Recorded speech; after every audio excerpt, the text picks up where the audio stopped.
Hello everybody, welcome to another episode of Cooking with the Commish. Tonight I'm super excited. We're gonna make a recipe that I just absolutely love, and it is a wonderful, easy recipe to make. It's a weeknight recipe. I wish I could take the credit for this recipe, that it was mine and I invented it, but I didn't. It is actually a Michael Symon recipe that I saw that he made several years ago, and I absolutely loved it.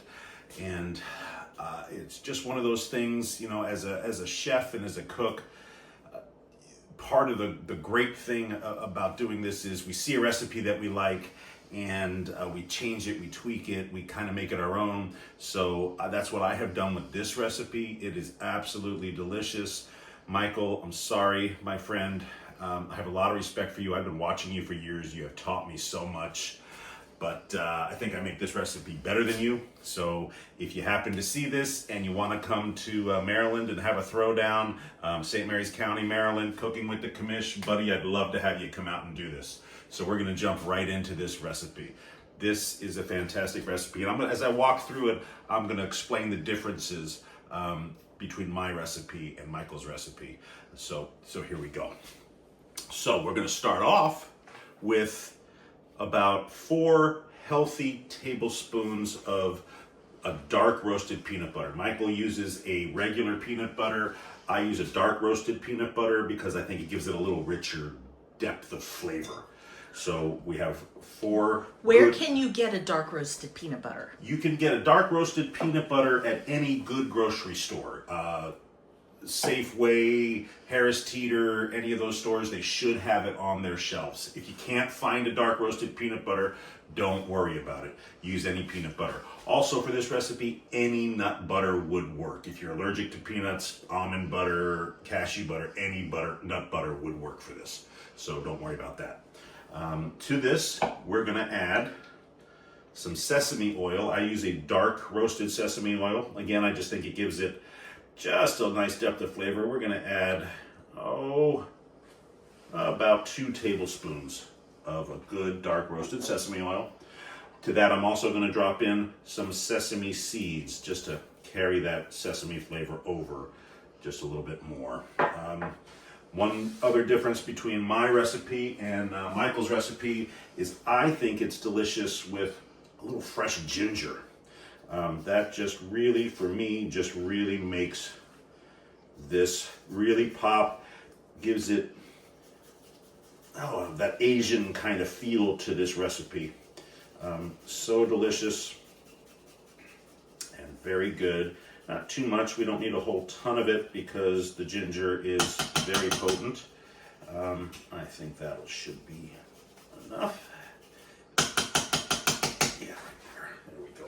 Fresh ginger in there. You can do this to taste, right? Whatever you enjoy. Now, to this mixture, we're gonna add the juice of 2 oranges and 2 lemons. Now, you can use any citrus fruit in this. You can use 2 oranges, 2 lemons, 2 limes, whatever you want. Michael uses the juice of 1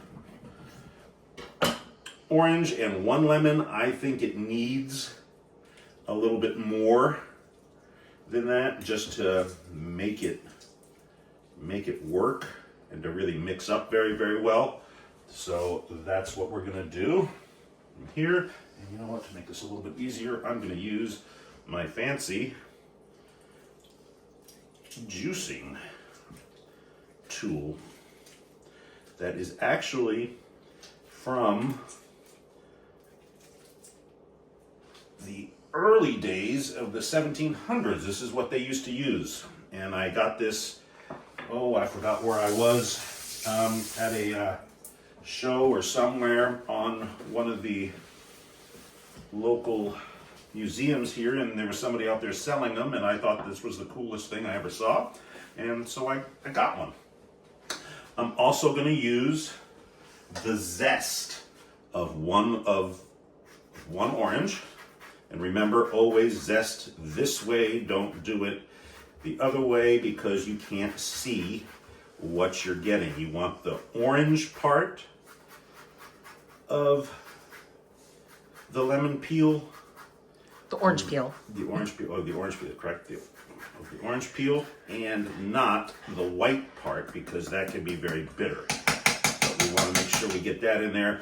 Michael does not put the zest in.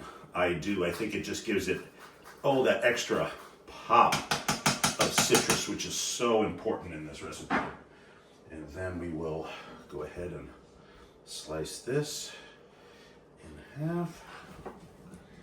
And we'll go ahead and get our juice. And there's our dog Winky walking through. There she is, steals every shot. You know, she's the star. She just comes through. And I don't want that. Okay, and we want to make sure we get all the juice. You want all the juice that you can get, but none of the meat in it, because this is going to be a smooth sauce when we're done. Okay, and we're going to do the same thing with the lemon. We can just squeeze this through our fingers so we don't end up with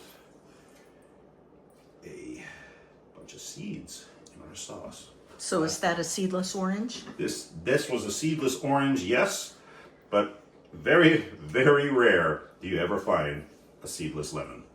I think in our last video, I did have a seedless lemon and was very surprised to see one. So that never happens. And we're gonna do the same thing. We're gonna do the zest of one lemon. So we've done the zest of one lemon, the zest of one orange, and we're gonna do the juice of 2 oranges and 2 lemons. Tap that in. That. I'm going to slice this right in half, and we will mix this right in. There we go.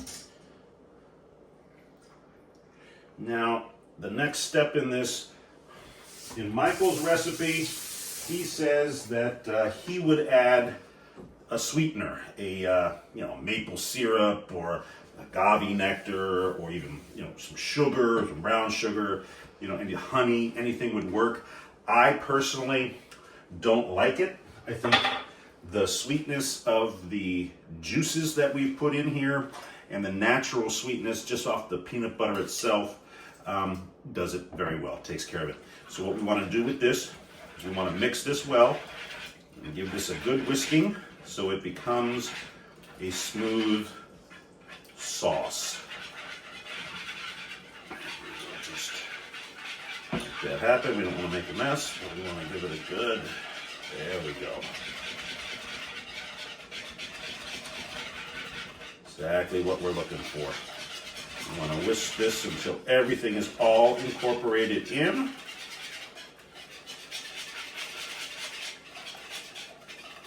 Looking good.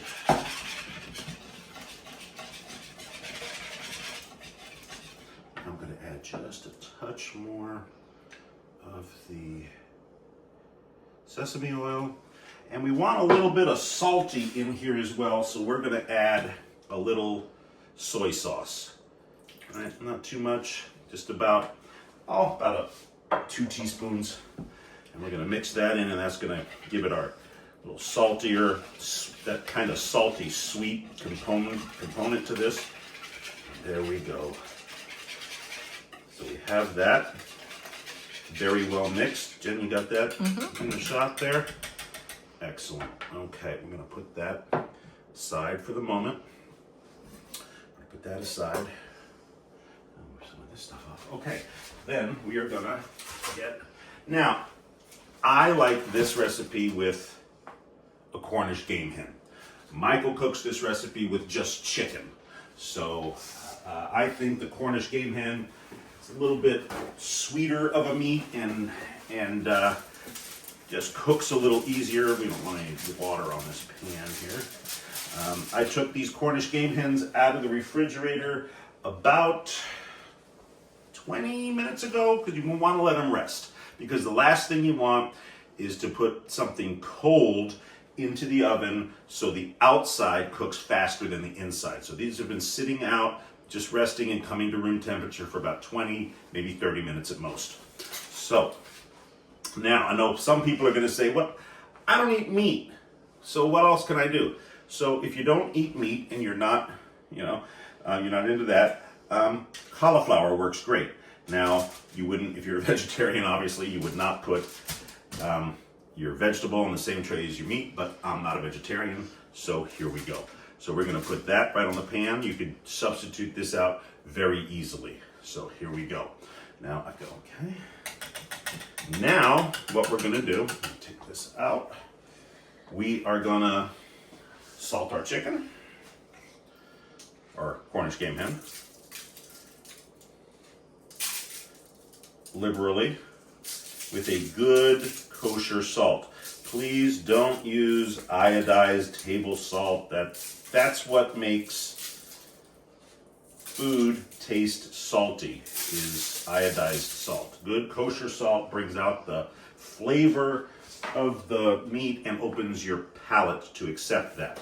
And then what we're gonna do is, one difference that I do as well on my recipe is I think a great smoked paprika over the top of the chicken is just amazing. It gives it a wonderful, again, just another level of wonderful flavor to this meal. Make sure you get that right there. There we go. Okay, and then that will go away. And we can open that up. So that's one more difference in mine. And then what we're gonna do is very simply, we're gonna take this, get a pastry brush, we're gonna put this peanuts sauce right over the top.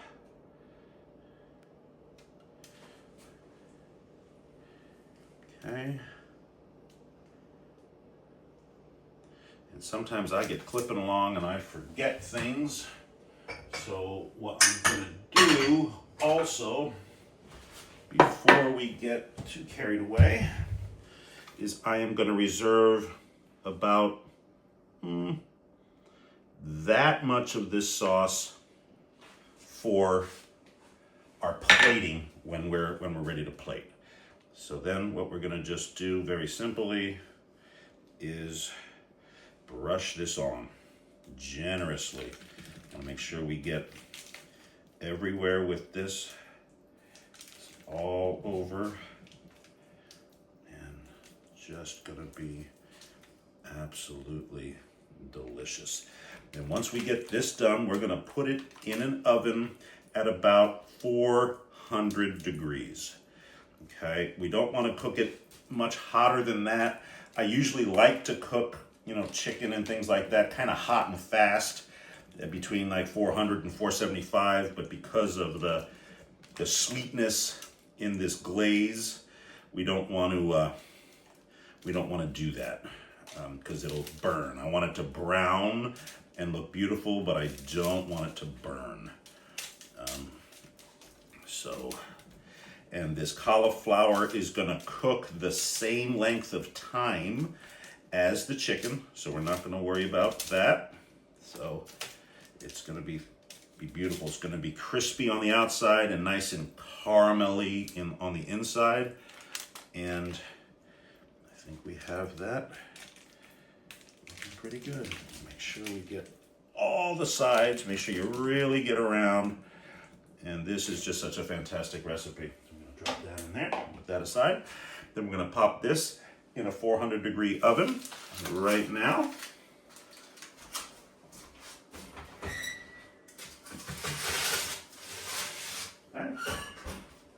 And that's gonna cook for 30 to 45 minutes. What you want it to be is about 160 degrees. Test it with a meat thermometer. Always cook to temperature, not to time. While that's cooking, second part of this meal is gonna go on, it's a one pan meal. This will end up going on that pan. This is broccoli rabe. There's a lot of different names for it. There's baby broccoli, there's broccoli rabe, all sorts of different names for it. But you can see, you got some of these yellow bits and bobs on here. You can pluck those off. This is wonderful. It's a bit of a sweeter flavor than regular broccoli, but still obviously in the broccoli family. I'm going to trim off these bottom stems just a bit, and we're gonna. Okay. No, I didn't want to do that. I want to do that. Okay, and we're gonna pop these in a bowl,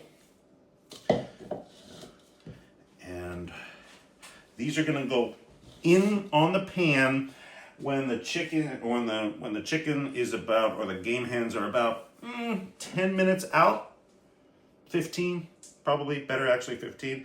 So we're gonna hit these with just a little bit of sesame oil so we continue that same flavor profile completely through. And a little bit of sesame seed. Excellent. And some pepper. And once again, some good kosher salt on there. And a little bit of our paprika. Just put that on there. And then we're going to mix this together. And then we're going to let this just kind of hang out and be ready so it absorbs the spices and the seasonings we've just put on it. And we're going to put that on in the pan so it finishes, when it finishes roasting, because we don't want to overcook this. So there we go. And next we're going to do a sort of a bean sauce for the bottom of the plate. So we're going to take a quick break while my wife readjusts the camera, and we're going to come back and we're going to show you how to put how to make the bean part of this dish.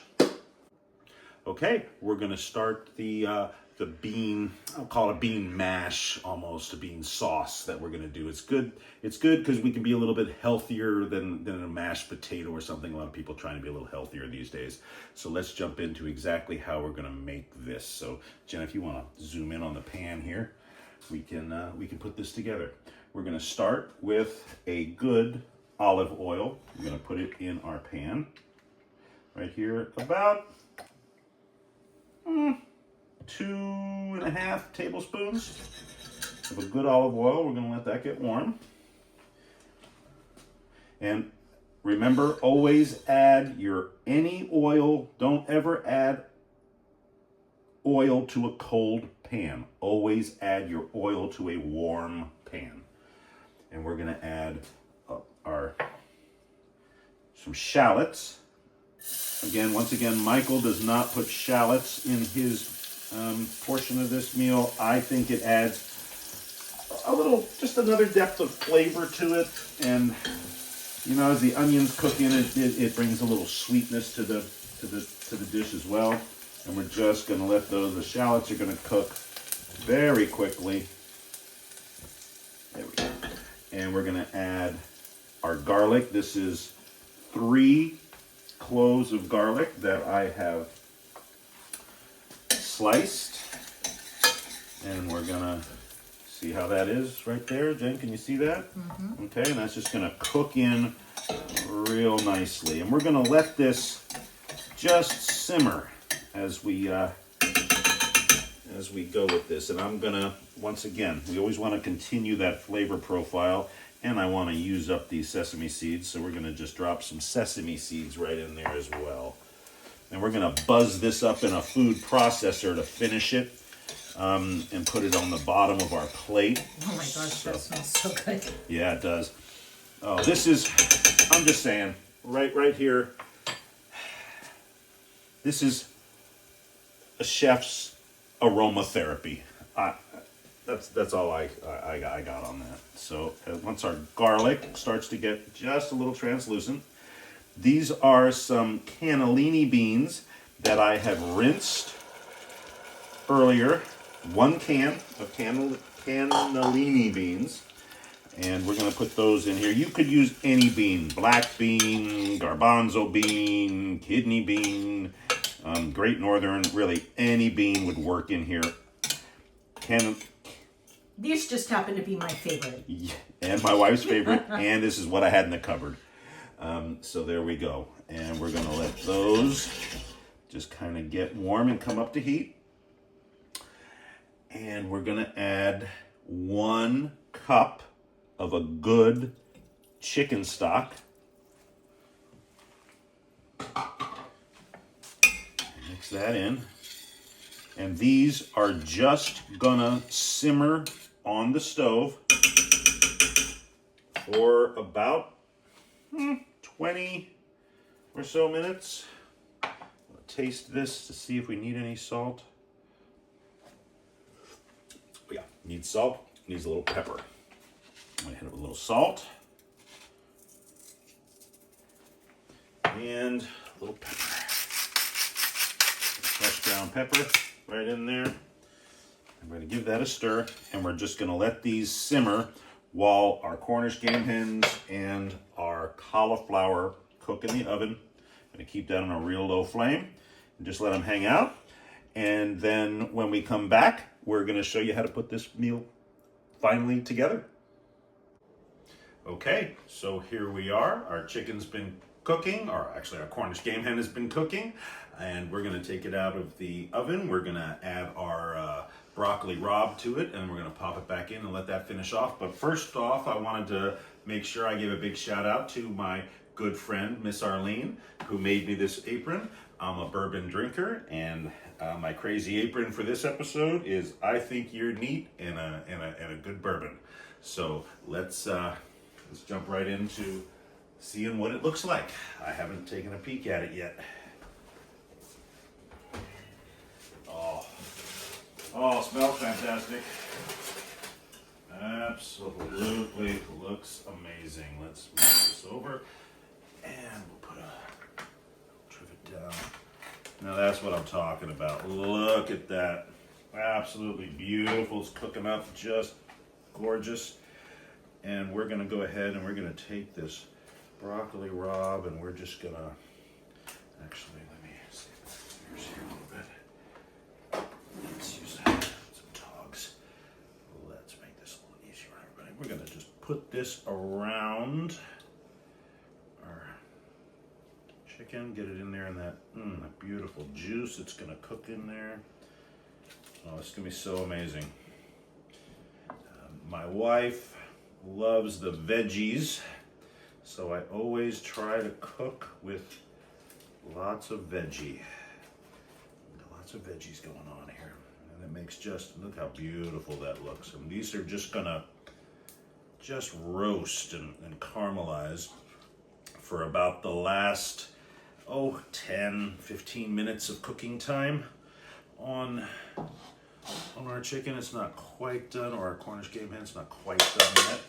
So there we go. We have that. Where is my handy dandy oven mitten? And we're gonna put that, and you're gonna get a good shot of that. Yep. And we're gonna pop this right back in our oven and let it finish off.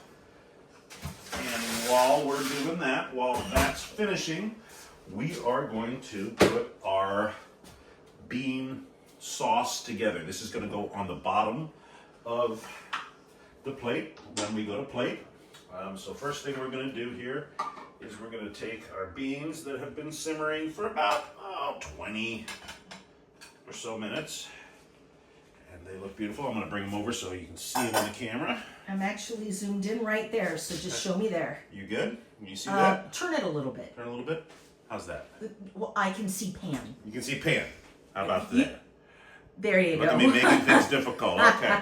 So what we want to make sure we do is we don't just want to dump this in and buzz this up, because I'm always concerned that there may be just a little too much liquid to work with. So what I like to do is reserve off a good amount of the liquid, because you can always add liquid in. You can never take it back. So, because we don't want this to be too thin. So we're going to take our beans and our cooking liquid, and we're going to drop that right in there. Put that right back over there. then we're just gonna buzz this up. It's gonna be a little loud. What we're looking for here. We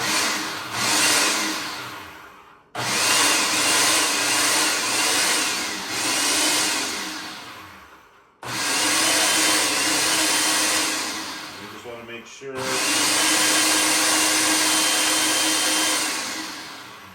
Beautiful. Let's see what we've got here. Yeah, just got a beautiful sauce for the bottom of our tray. And then what we're gonna do, get this little taste. Oh, yeah, needs a little salt. A little salt. Now, if I were cooking this just for me, we're gonna add a little pepper. Just for me, at this point, I would probably add a little, maybe some red pepper flake in here or something along those lines. But my wife does not do anything even remotely spicy, so we will not do that, but I will add that to my plate as we cook. So now we're going to take a quick break. We're going to clean up. We're going to come back and we're going to show you how to plate this all up.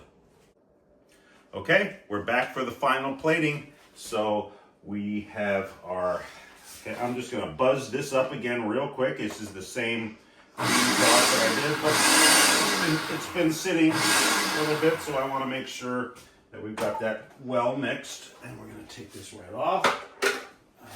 Still nice and hot. That is beautiful. And we don't need the big blades anymore. Now do we? Okay. So we're going to take our bean mash, bean puree, I don't know what you want to call it, but we're going to put it right here in the center of this plate. Just mix this around. And like I said, this is just, a little healthier version. You could do this with mashed potatoes. Hey, that's your thing. Do it with mashed potatoes.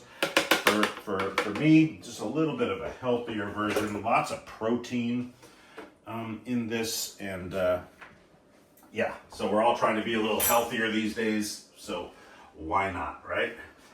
And then let me bring this, that's hot. Let me bring this over, and this has been out of the oven now for about 10 minutes. And we cooked it to what temperature? 160 degrees. And we took it out of the oven at that point and we let it rest. Always let it rest. There's so many arguments. I've seen it all out there on all the channels. Don't let it rest. You can always let your meat rest. It reabsorbs the juices. Let's move this along here. Here we go, because everyone's hungry. Oh my goodness, it smells delicious. So what we're gonna do, now you could take this also if you wanted to, if you had a lot of people for dinner, you could cut these in half, and I've done that many times, cut these in half, and everybody has a half a game hen along with a big salad and all the sides. But it's just my wife and I, so we're gonna do a beautiful game hen right here. And we're gonna take, there's all kinds of ways you could serve this, however you want to plate it. You could cut it up, you could, a million different ways. And we're gonna put our beautiful roasted broccoli rabe right around it. And we are going to also put, it's just the two of us, we're not, right? And then this is also, hey, lunch tomorrow, or, what are you gonna do with it? We're gonna put look how gorgeous that is. Look at the, just absolutely beautiful. Okay, and we're gonna add a little cauliflower to that plate. Look how gorgeous that plate is. And now what I want to do is, here's the